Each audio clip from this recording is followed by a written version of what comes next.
All right, and joining us with more analysis of campaign 2016, of course, our political analyst, Joe Fleming.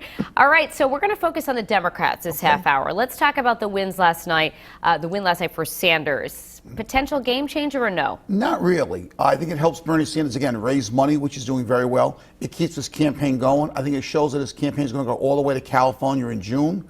What happened now, though, is he's still well behind. He's getting delegates. He's won 7 out of the 8 primaries and caucuses recently, but Hillary still has a very big lead because she won very big in Florida. So it's still going to be a very difficult road for Bernie Sanders. Yeah, so in order for Bernie Sanders to truly catch up with Hillary Clinton mathematically, I was listening to one analyst who was saying he's got to get like 60 to 70% of the vote in each of these states, which is not likely going to happen. No, not at all, especially the races are now turning to the East Coast. New York, Pennsylvania, Delaware, Maryland, Rhode Island, Connecticut in the next 3 weeks. So I think it's going to be very tough for Bernie to get numbers like that. He has to siphon away super delegates from Hillary in order to make this race competitive at this point. So far, we're not hearing of any super delegates changing their minds. When would we start to see a change, if any? I think we would have started to see it already. Yeah. 8 years ago, Barack Obama started to take super delegates from Hillary Clinton very early. Keep in mind, Bernie Sanders was an independent senator. He was not a Democrat. So a lot of the Democrat super delegates probably are not very close to Bernie Sanders. There's not a reason to go away from Hillary Clinton. That's part of his problem.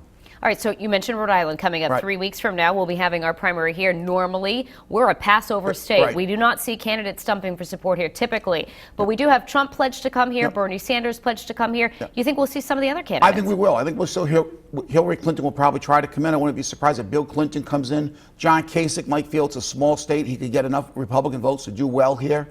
So I think the candidates are going to stop by Rhode Island. They're all on the East Coast anyway. It's only an hour stop. I think we're going to see a lot of candidates in the next 3 weeks. All right.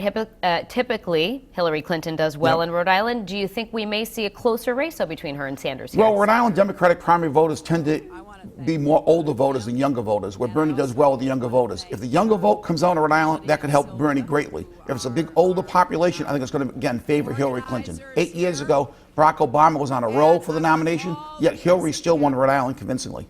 All right, and we did mention some of the states that are coming up. Are there any that you think are definitely going to go for Clinton, definitely go for Bernie? What do you think? Well, I think the big one is look at New York. Bernie, if he wants to really make an impact here, has to win New York. It's her home state because she was the senator there. If she can pull that off by double digits, it's going to really keep the momentum going for her. All right. Thank you, Joe. Thank you for joining us this half hour. We're going to be back with Joe at 7:30 for the recap of the always adventurous Republican side. And in about 10 minutes, Rosie Woods is going to have more on the controversial comments that Bernie Sanders made about gun lawsuits.